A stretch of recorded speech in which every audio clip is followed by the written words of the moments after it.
नमस्ते स्टूडेंट्स, काफ़ी दिनों के बाद हम मिल रहे हैं पार्ट 3 के साथ। लास्ट लेक्चर में हमने काइनेटिक एनर्जी खत्म किया था। आज हम पोटेंशियल एनर्जी पढ़ने वाले हैं। ठीक है, पोटेंशियल एनर्जी बेसिकली हम होता क्या है? तो potential energy is the energy stored in a body or a system by virtue of its position in a field of force by its configuration. दो चीज दो चीज समझनी है। पोटेंशियल एनर्जी क्या बोलते हैं कि देखो, पहली बात तो आप इंग्लिश में पोटेंशियल का मतलब समझो। पोटेंशियल मतलब उसके अंदर जो एबिलिटी है वो, मेरा पोटेंशियल कितना है वो। तो किसी भी बॉडी का पोजीशन चेंज होता है तो, और उसका शेप बाय इट्स कॉन्फ़िगरेशन। देखो यहाँ पे लिखा हुआ है, सेकंड यहाँ लिखा हुआ है क्या, कॉन्फ़िगरेशन। पहले तो पोजीशन की बात कर रहे हैं। अगर मान लो मैंने ये पेन इधर से ऊपर उठाई, फिर इधर मैं छोड़ दूंगा तो वापस नीचे आएगी। क्यों? रीजन इज कि वो उसकी पोजीशन चेंज हो गई। जैसे ही पोजीशन चेंज करी तो उसने क्या किया, एनर्जी गेन। क्यों? मैंने इस पे वर्क डन किया तभी तो वो ऊपर आया। और जो मैंने उसमें वर्क डन किया वो सारा का सारा वर्क डन उसमें क्या हो गया, स्टोर्ड हो गया in the format of potential energy. Okay. दूसरी बात, आपने स्प्रिंग देखी होगी, कोई भी बड़ी छोटी मोटी कोई भी स्प्रिंग। अगर स्प्रिंग को मैं प्रेस कर देता हूँ फिर छोड़ देता हूँ, होता क्या है, वापिस अपने जगह पे। क्यों? जैसे हमने स्प्रिंग को दबाया तो उसका क्या चेंज हुआ, कन्फिग्रेशन, मतलब उसका शेप चेंज हुआ। शेप चेंज होता है जिसके कारण उसके अंदर, जैसे मैंने दबाया तो उसको मैंने वर्क डन किया, वो सारा वर्क डन किसमें स्टोर हो गया, पोटेंशियल एनर्जी में। जैसे ही छोड़ा तो पोटेंशियल एनर्जी बाहर आ जाएगी। बराबर है। तो पोटेंशियल एनर्जी दो टाइप की होती है, due to change in position and due to change in its shape, या उसको कॉन्फ़िगरेशन भी हम बोल सकते हैं। Potential energy is also called mutual energy or energy of configuration. It is measured in the amount of work done that a body or system can do in passing from its present position or configuration to some standard position or configuration called zero position or configuration. मतलब मैंने आपको बताया, यहाँ से ऊपर लेके जाने में जो मैंने वर्क डन किया वो उसमें स्टोर हो गया। या मैंने उसको यहाँ पे प्रेस किया, क्या बोलते हैं इसके, स्प्रिंग को, तो मैंने वर्क डन किया। स्प्रिंग की जगह पे मिली बॉल भी आता है, पता है, सॉफ्ट बॉल। दबाओ वापिस अपनी पोजीशन पे आ जाता है। क्यों? क्योंकि जितना भी आपने उसमें वर्क डन किया वो वापस अपने आप में, सॉरी, पोटेंशियल एनर्जी में स्टोर करेगा और वो पोटेंशियल एनर्जी फिर हो जाएगी खत्म। Now examples of potential energy due to position. Due to position, a body lying on the roof of a building has some potential energy, when allowed to fall down it can do work. देखो, roof of the building की धक्का मारेंगे तो नीचे जाएगा। क्यों? क्योंकि roof of the building तक लेके जाने में उस पे हमने वर्क डन किया, वो वर्क डन किसमें स्टोर हो गया, पोटेंशियल एनर्जी में। Potential energy of water stored at great height in dam. Dams का जो बेसिक कंस्ट्रक्शन होता है, क्यों, ऊपर से वो पानी गिरता है नीचे, जैसे ही नीचे गिरेगा तो वो क्या करेगा, पोटेंशियल एनर्जी कन्वर्ट कर रहा है, तो वो पानी टरबाइन को रोटेट करेगा जिससे हमें हाइड्रो इलेक्ट्रिसिटी मिलेगी। आया समझ में? Okay. Example of potential energy due to configuration. पहला, in a toy car the wound spring has potential energy. अब क्या, रिमोट वाली कार्स आ गई। पहले वो चाबी वाली कार्स, चाबी वाले खिलौने आते थे, वो मंकी वाला आता था, ऐसे ऐसे बजाता है, वो चाबी घुमाओ तो जब तक वो स्प्रिंग रोटेट होती है तब तक वो होगा, जैसे ही खत्म तो वो स्टॉप हो जाता है। मतलब जैसे ही आपने स्प्रिंग को, आपने चाबी घुमा, स्प्रिंग रोटेट हुआ तो सारा वर्क डन किसमें स्टोर हो गया, पोटेंशियल एनर्जी। और वो पोटेंशियल एनर्जी फिर किसमें कन्वर्ट हो जाएगी, काइनेटिक एनर्जी, जिसके कारण वो कार या कोई टॉय या मूव होगा। दूसरा, a stretched bow possesses potential energy. Bow and arrow, तीर कमान, तीर को जितना ज्यादा खींचते हैं उसमें उतनी ज्यादा एनर्जी आती है, शुक करके छोड़ देता है, ऐसे भागता है। क्यों? वो पोटेंशियल एनर्जी फिर किसमें कन्वर्ट हो गई, काइनेटिक एनर्जी में कन्वर्ट हो गई। ठीक है। तीसरा, due to the potential energy of the compressed spring, due to the potential energy of the compressed spring in a loaded gun, the bullet is fired with a large velocity on firing of the gun. Gun को जैसे fire करते हैं ना तो उसके अंदर spring आती है, वो लोड की जाती है। जैसे आपने फायर किया तो उसके कारण वो किसमें कन्वर्ट हो जाएगा, पोटेंशियल एनर्जी वो काइनेटिक एनर्जी में कन्वर्ट हो जाएगी। ओके। गन के अंदर वो, ऐसे आप ट्रिगर दबाते हो तो वो ट्रिगर फिर वो क्या करेगा, स्प्रिंग को छोड़ेगा। पहले स्प्रिंग दबी हुई थी, जैसे ट्रिगर दबाया स्प्रिंग को छोड़ेगा और वो भागेगा। ओके।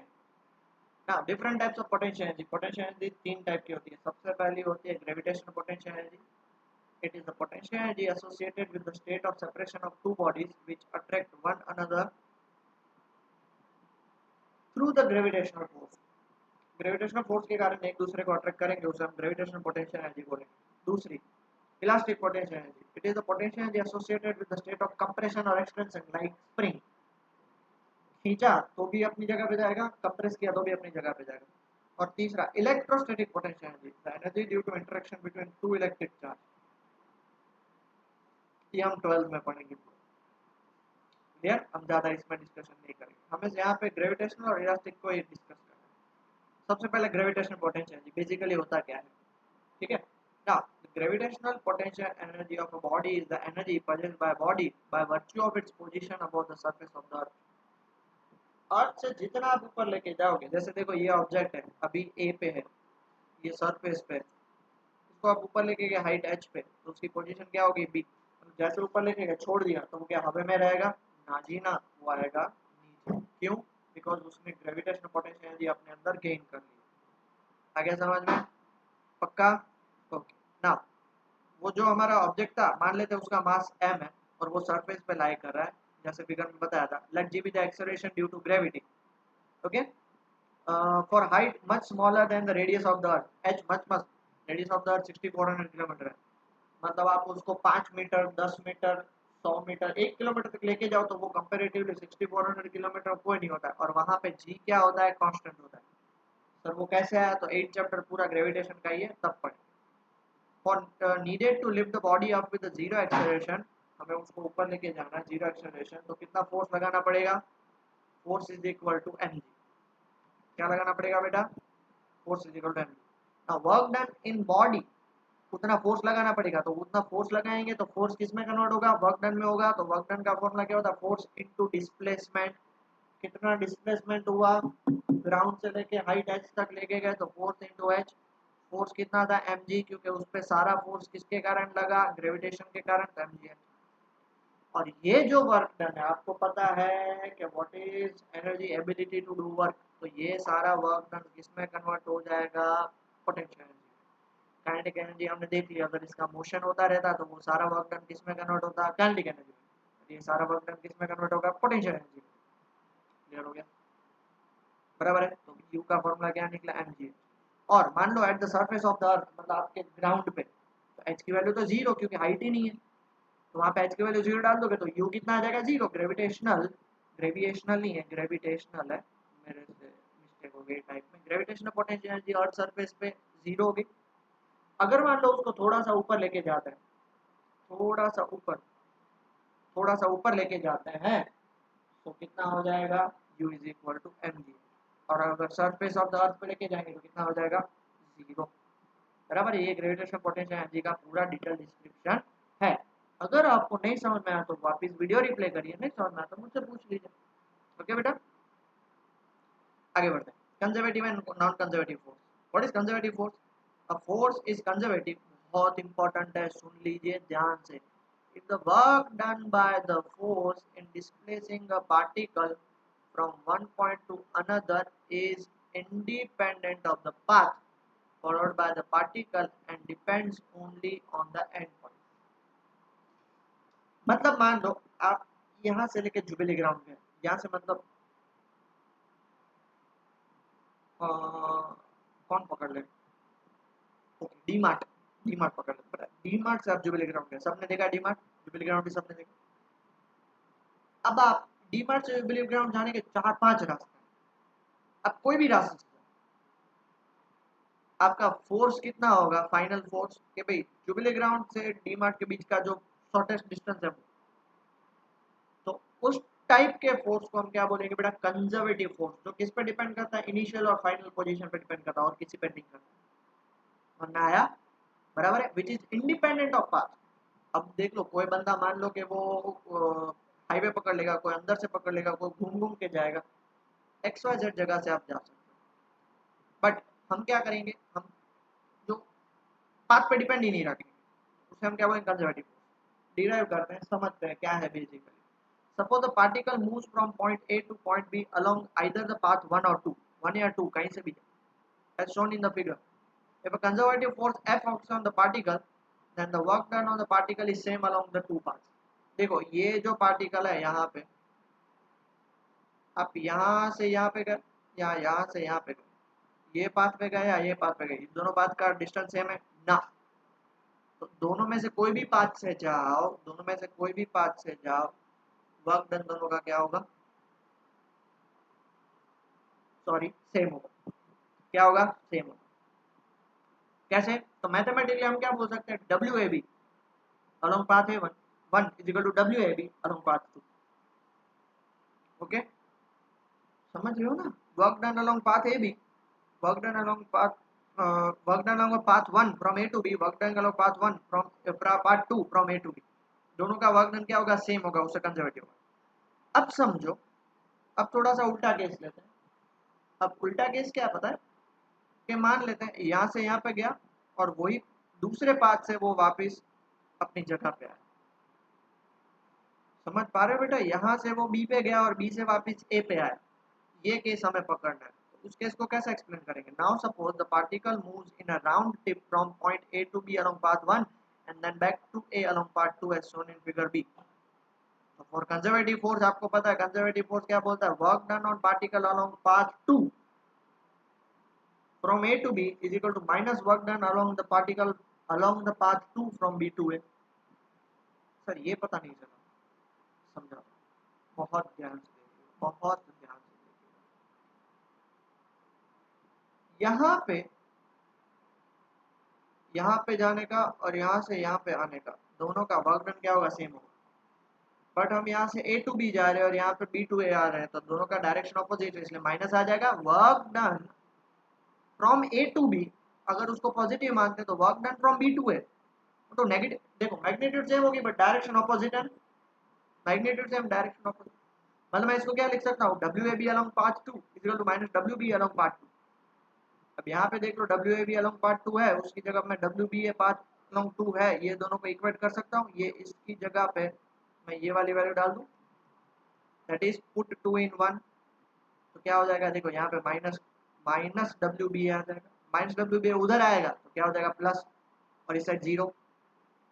तो सर क्या हुआ, तो हुआ ये बेटा कि आप लोगों ने जितना वर्क डन किया वो टोटल वर्क डन क्या हो जाएगा, जीरो। मैं वो समझाना चाहता हूँ, इधर से लेके इधर और इधर से लेके इधर जितना भी टोटल वर्क डन अगर जीरो हो गया, तब हम उसको कंजर्वेटिव फोर्स बोलेंगे। W A B along path 1 और दूसरे पाथ से वापस आ गया डब्ल्यू बी अलोंग पाथ 2, वो टोटल पाथ का वर्क डन क्या हो गया, जीरो हो गया।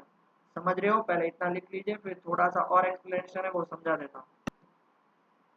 ओके, सो ये अब समझो W A B plus W B A वो तो जीरो हो गया, सर कुछ पता नहीं चला, समझाता हूँ ना, उसी के लिए तो मैं हूँ। देखो यहाँ से यहाँ पे गए और यहाँ से यहाँ पे है, ये है आपका ए और ये है आपका बी, ये है आपका पाथ 1 और ये आपका पाथ 2, यहाँ से यहाँ पे गए, यहाँ से वहाँ पे है, मतलब जहाँ से स्टार्ट किया था वहीं पे आ गए, तो टोटल वर्क डन तो क्या होना चाहिए, जीरो। तो work done along closed path is equal to zero, क्योंकि क्लोज्ड पाथ है ना, कहीं पे ऐसा तो है नहीं कि इधर से इधर और इधर खत्म हो गया ना, इधर से इधर क्या स्टार्ट किया और इधर से इधर आ गया, तो वो total work done along path is zero.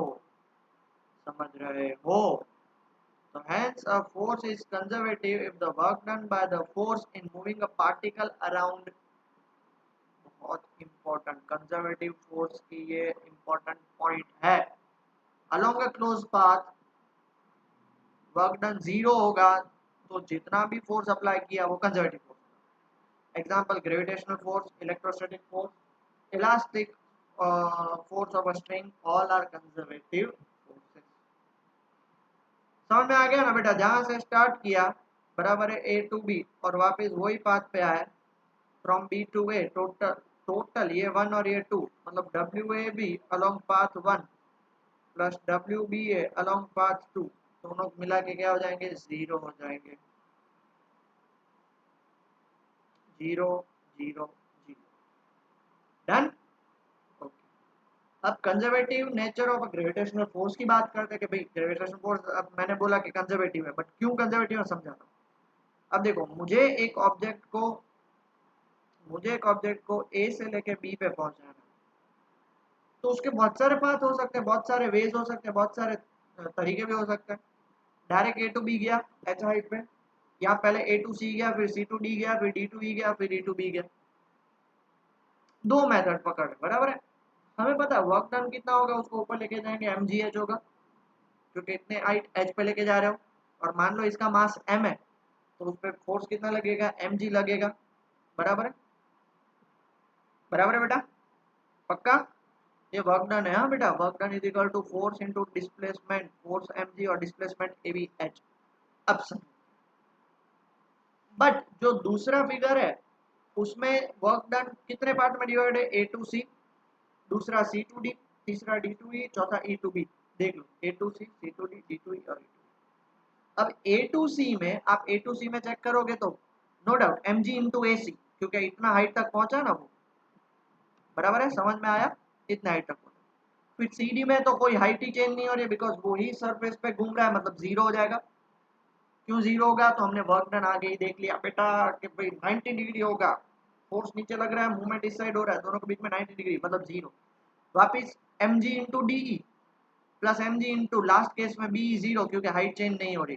देख लो, मैं नहीं बोल रहा हूँ, ये क्या बोलते हैं, बुक में बुक वालों ने बोला, तो आप बोले सर ये तो आपने टाइप किया। हाँ, पर बुक वालों ने जो बोला वही टाइप करता हूँ मैं, अपने आप से तो कोई टाइप नहीं करता। तो देखो, ये डब्ल्यू सी डी जीरो और ई बी जीरो हो जाएगा, M G into A C plus M G into D, M G common निकालो, A C plus D.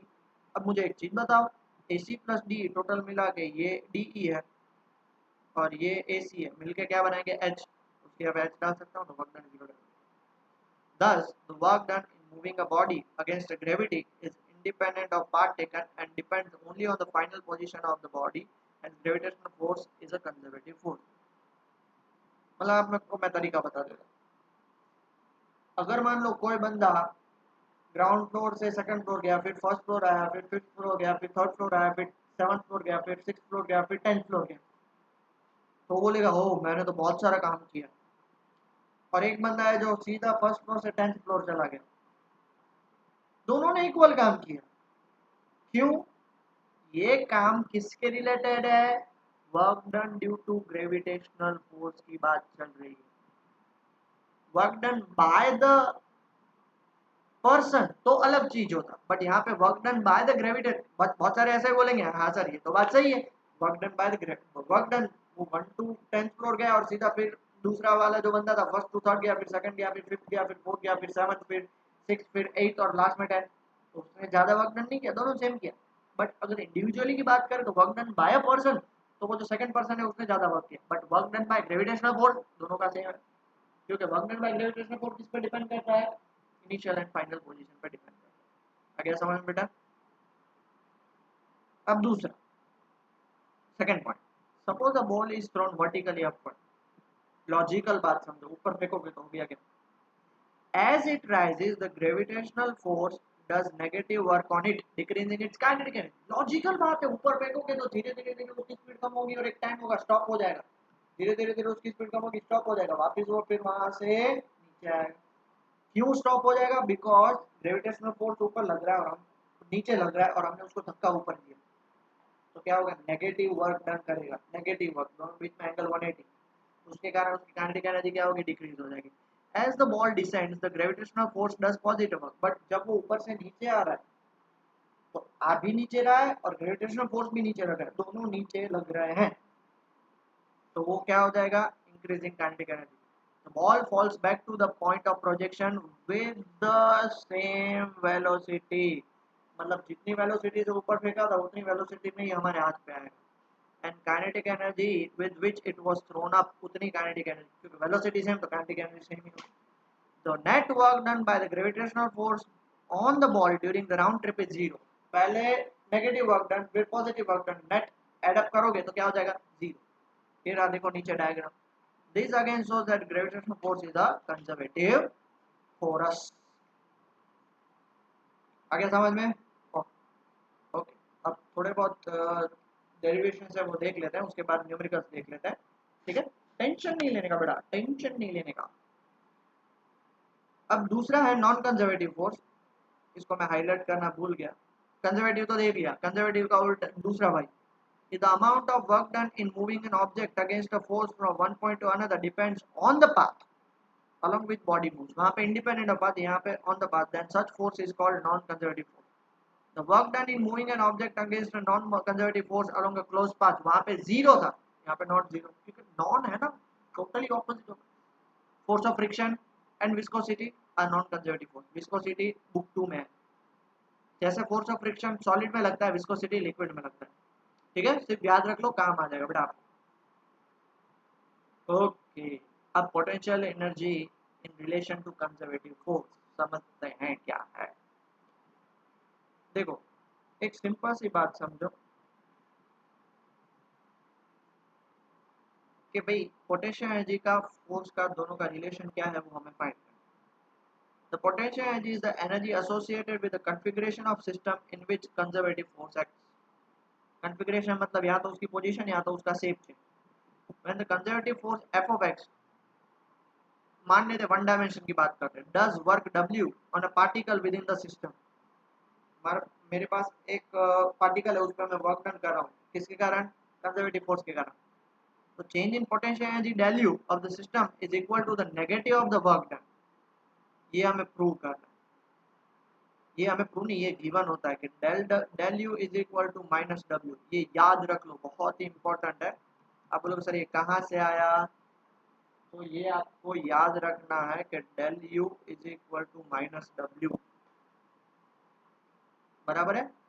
The change in potential energy of the system is equal to the negative of work done by the conservative force.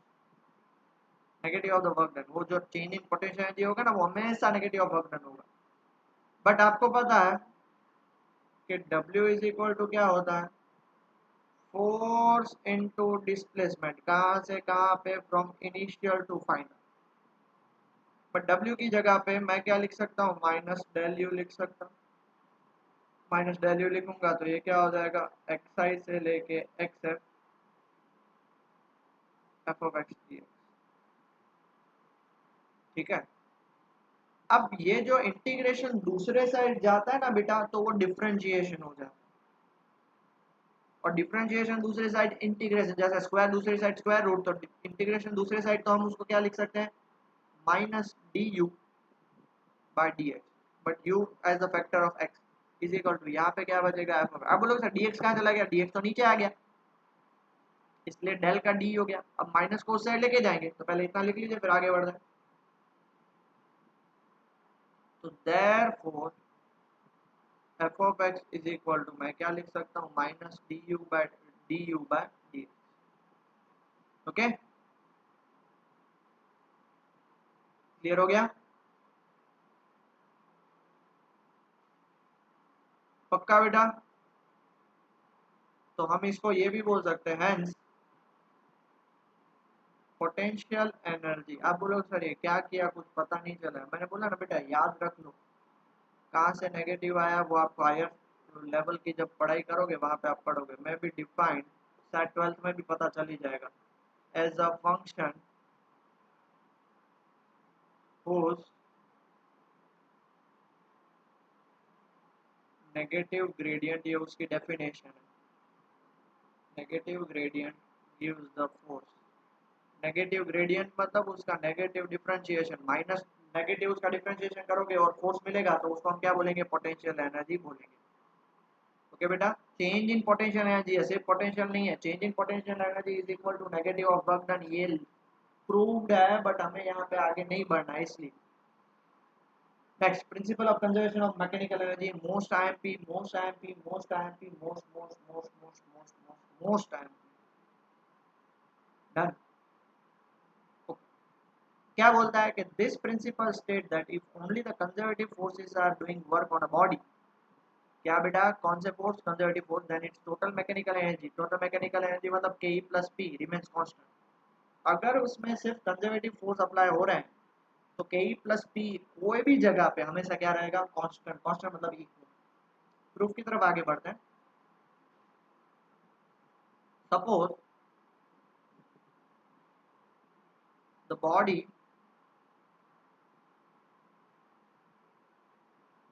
undergoes displacement del x. कितना displacement कर रही है बेटा, del X under the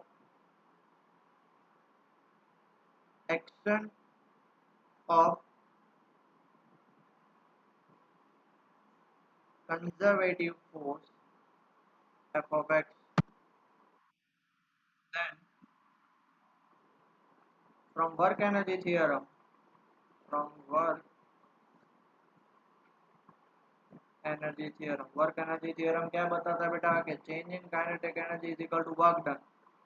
okay, change in kinetic energy is equal to work done, तो work done कितना होगा, F of X into del X, ठीक है, छोटा सा वर्क डन डेल एक्स होगा। ओके, दूसरी बात, as the force is conservative, the change in potential energy is, change in potential energy del U को क्या लिख सकते हैं, minus F of X into del X. अभी हमने आगे पढ़ा बेटा del K is equal to F of X into del x और change in potential energy minus F of X into del X. तो इसको हम दोनों को कंपेयर करेंगे, इसको मैं 1 मान लेता हूँ, इसको 2 मान लेता हूँ, फ्रॉम 1 एंड 2, तो मैं क्या बोल सकता हूँ, देयरफॉर फ्रॉम 1 एंड 2 हम क्या बोल सकते हैं, del K is equal to minus del U. तो इस साइड आएगा तो क्या हो जाएगा बेटा, del K plus del U is equal to 0। तो इसको मैं ऐसे भी लिख सकता हूँ, del K plus U is equal to 0। अब del K plus U is equal to 0 मतलब के प्लस यू हमेशा उसका कांस्टेंट होगा, उसका डिफरेंस 0 है बेटा, बाकी तो डिफरेंस 0 है इसलिए वो कांस्टेंट होगा। दैट इज मैं क्या बोल सकता हूँ कि भाई जितना initially kinetic energy potential energy, उतना ही final kinetic energy potential energy. आ गया समझ में, बराबर है। एक बात याद रखनी है, although individually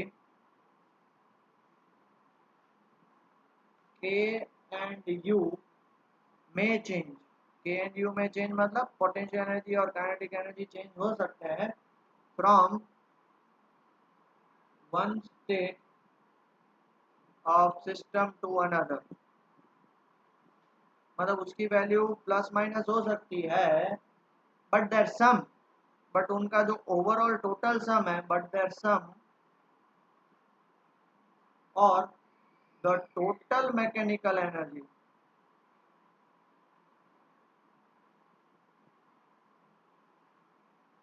is always constant for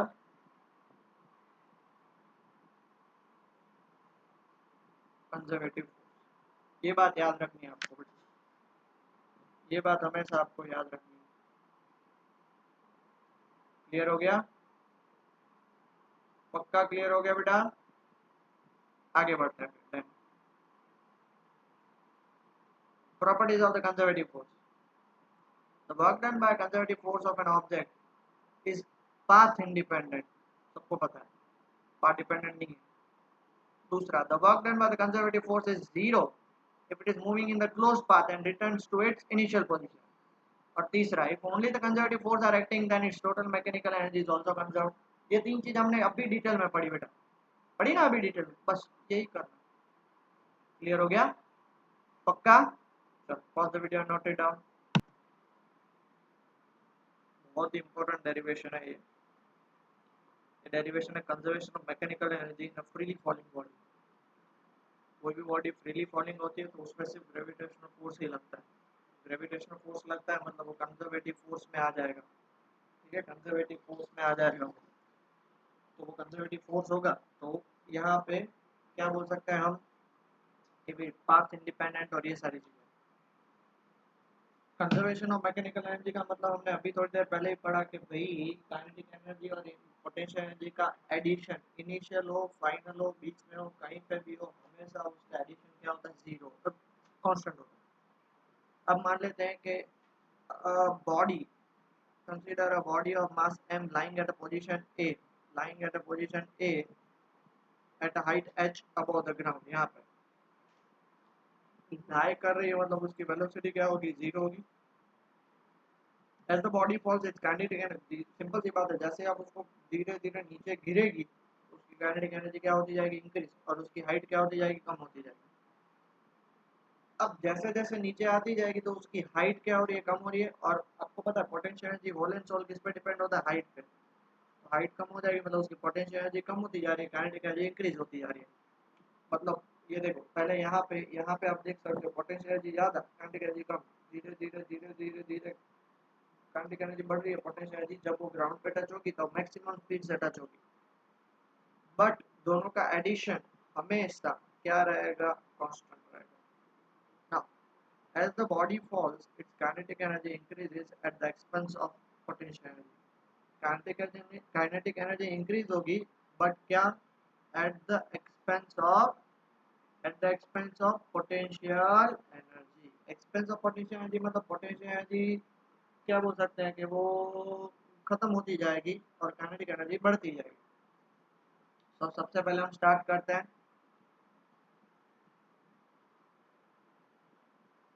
eight the point A point पे बात करते हैं तो kinetic energy at A is equal to zero. कि ए मतलब समझ रहे हो बेटा, काइनेटिक एनर्जी एट ए। ठीक है, मैं शॉर्ट में नहीं पूरा डिटेल में लिख रहा, तो आप गूगल करिए क्या लिखा है। Kinetic energy of the body K A is equal to zero.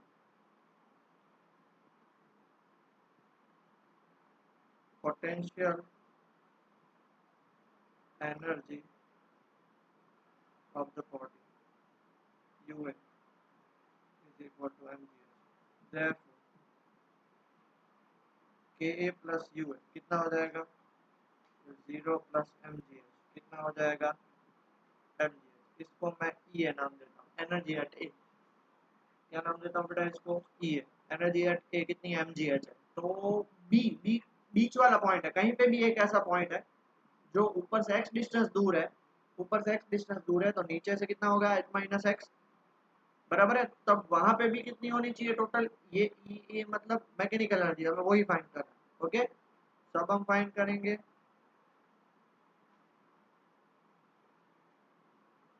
Eight the point B. ठीक है, suppose the body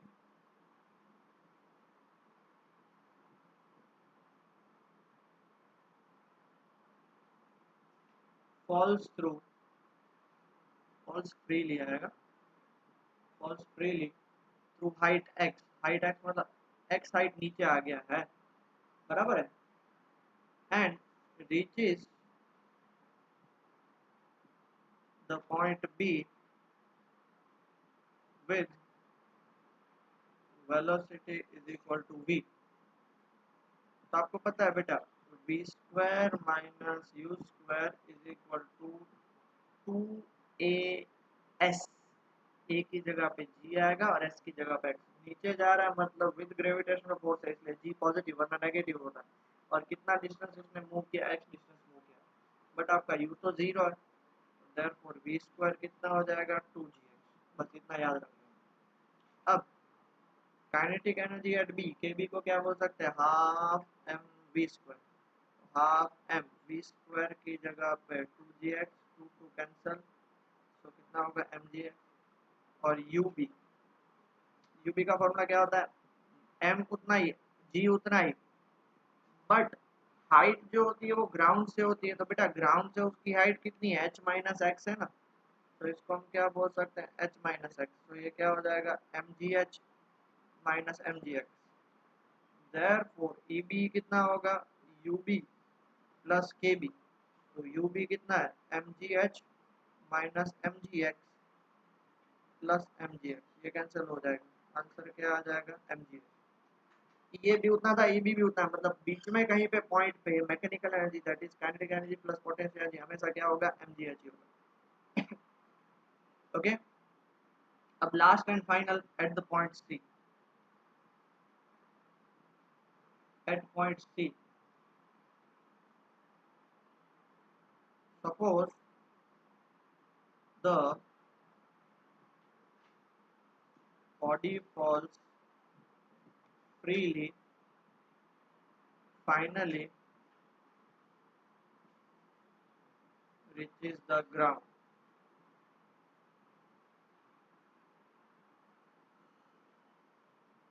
At point C, okay, with velocity v dash.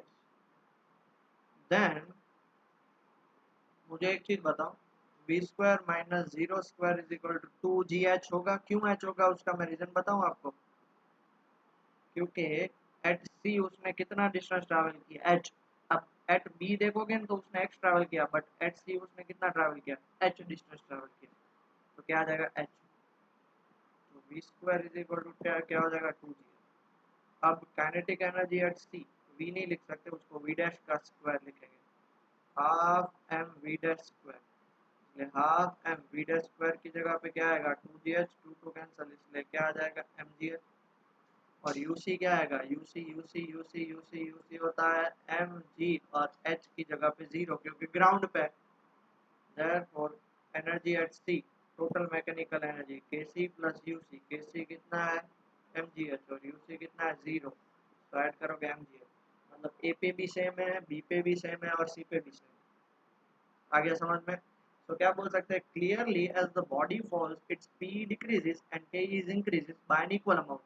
जितना पी डिक्रीज होगा उतना ही के ई इंक्रीज होगा. ये बात आपको समझनी है, बहुत ध्यान से और शांति से समझनी है, ठीक है.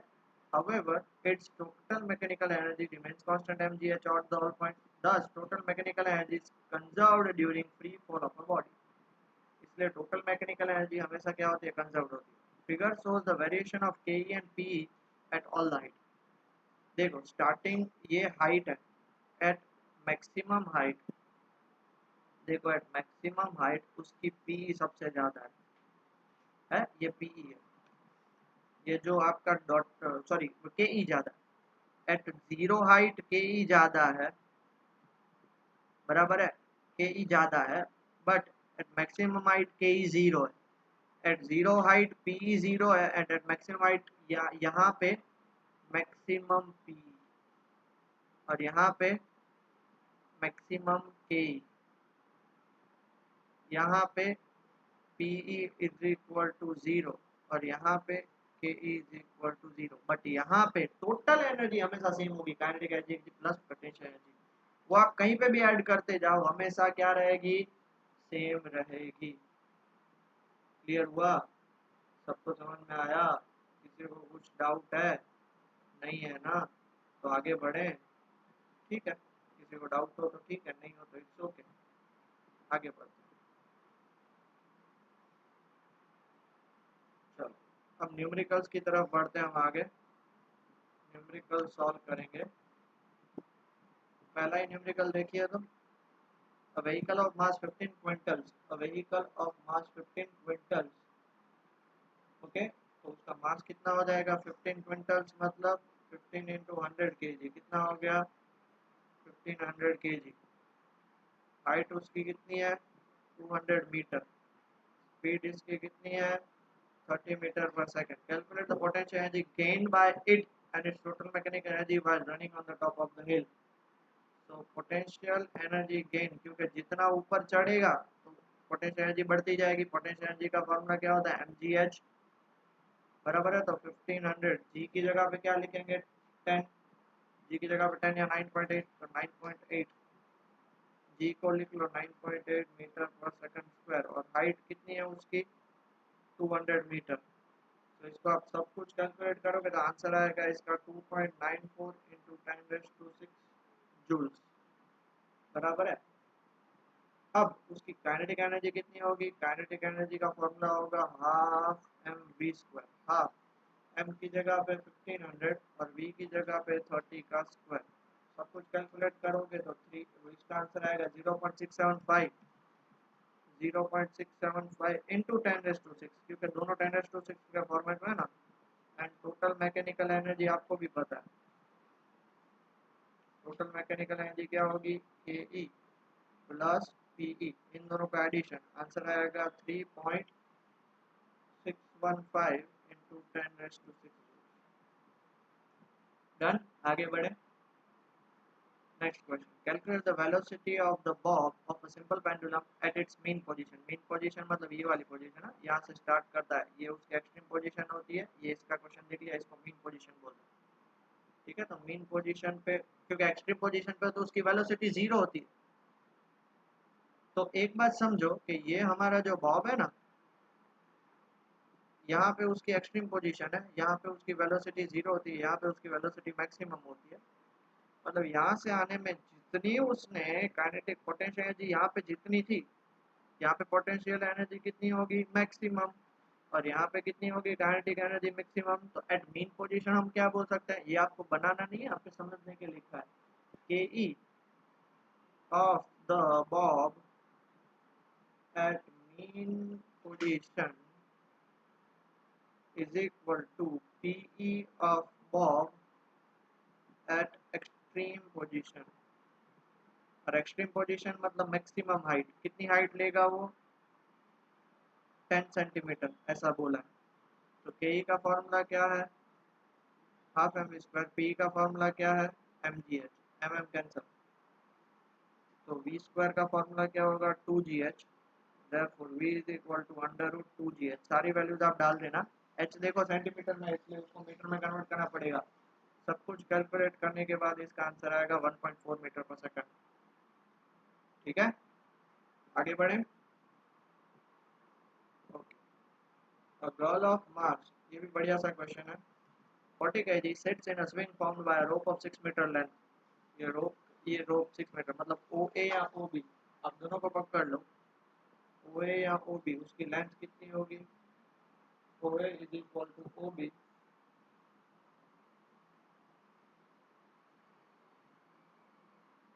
Is equal to 6 centimetre. Okay, 6 centimetre, 6 metre, sorry sorry. A person pulls the swing to a side, एक बार वो साइड में लेके जाएगा। पूछा what is the gain in potential energy.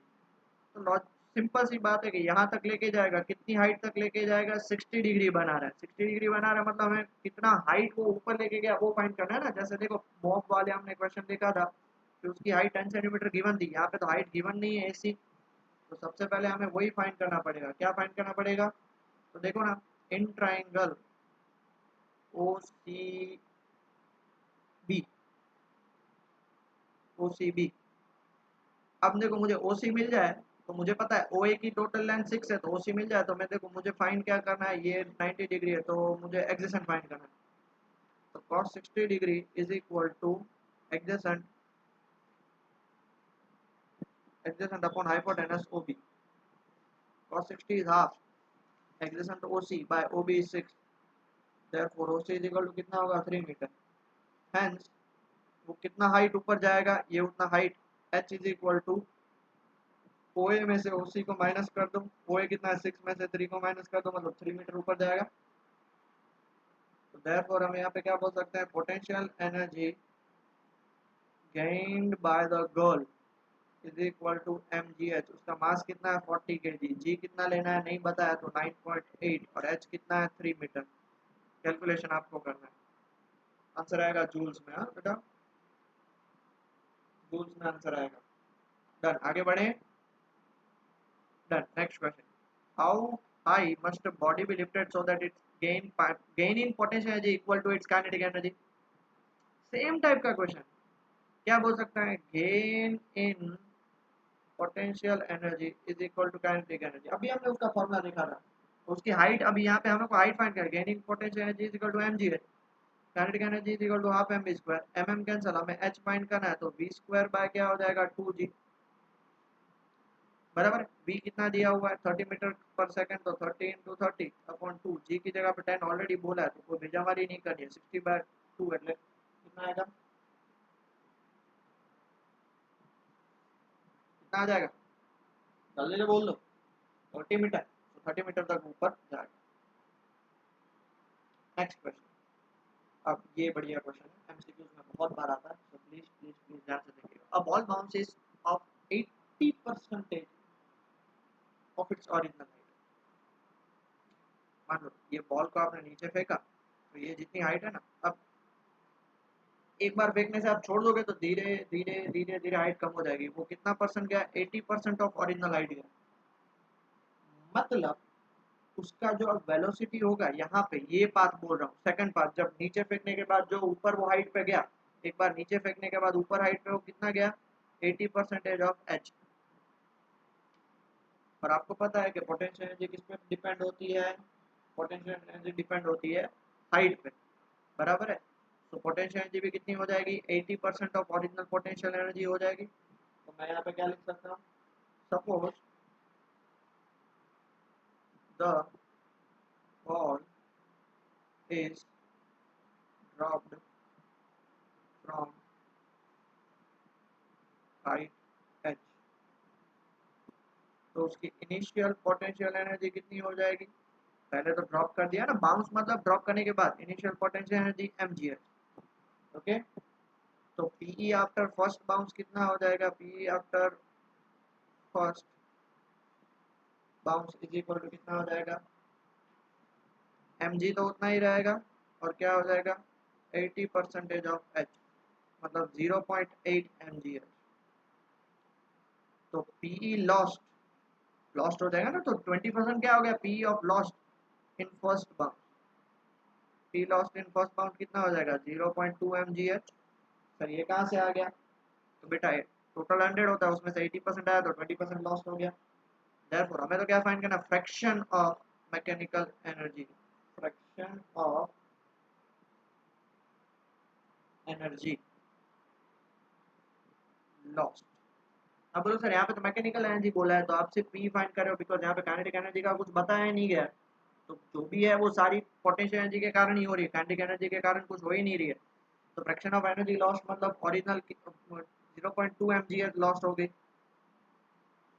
Upon mgh, क्योंकि फ्रैक्शन ऑफ एनर्जी का फॉर्मूला होता है लॉस्ट अपॉन ओरिजिनल। तो कितना लॉस्ट हो गया? 0.2। और परसेंटेज में बात करी होती है तो 20% लिखते हैं, बट यहाँ पे पूछा नहीं है। और एक और क्वेश्चन इसमें आता है, बहुत सारी बुक में पूछा गया कि ये एनर्जी गई कहाँ? तो आपको पता है कि जैसे ही आप बॉल को नीचे फेंकोगे तो जैसे ही जमीन को टच, दैट इज ग्राउंड को टच करेगा तो आवाज आती है, तो वो साउंड एनर्जी में भी कन्वर्ट हो जाती है, थोड़ा बहुत वो गर्म भी हो जाता है। तो this energy is lost in the form of sound, heat, etc. और फ्रिक्शन में भी हो सकता है। फ्रिक्शन के कारण तो हीट प्रोड्यूस होगी, इसलिए फ्रिक्शन और हीट एक ही, एक्सेट्रा। डन? ओके। और ये क्वेश्चन है टेक्स्ट बुक के एग्जांपल का, ये आपके लिए होमवर्क में मैंने छोड़ा है, क्योंकि ये क्वेश्चन हमने ऑलरेडी आगे ले लिया है, ऐसा सेम टू सेम क्वेश्चन। ठीक है, टेक्स्ट बुक में है। अगर किसी को नहीं समझ में आए तो मुझे बता देना, मैं क्लास पे अवेलेबल रहता हूँ, उनको मैं सिखा दूंगा। बट ये टेक्स्ट बुक में, टेक्स्ट बुक का है, कितनी हाइट है और ये सारी चीज़ें आपको फाइंड करना है, वो आप कर सकते हो। डन बेटा? Okay, take care and study well. Next lecture में हम स्टार्ट करने जा रहे हैं पोटेंशियल एनर्जी ऑफ स्प्रिंग।